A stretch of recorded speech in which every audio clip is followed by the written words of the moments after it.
Hey everyone, Gil here at graymanprepping.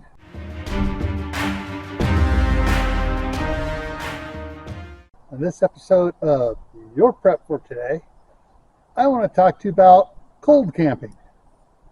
Well, you can take cold camping three different ways. One, you can take it as camping out in the cold, but you got yourself a nice fire, you got all your stuff set up and you're ready to go.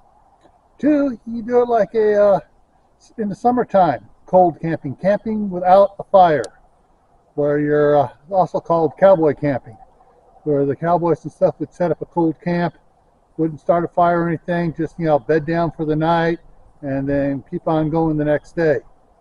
Or you can do a cold camping out in the wintertime without a fire. Sometimes that's how you wind up being stuck.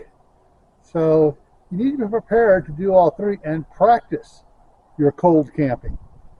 Practice going out, backyard, in the snow, seeing what works and what doesn't work. And if it doesn't work, figure out how to fix it. All right? So that's what this is all about today.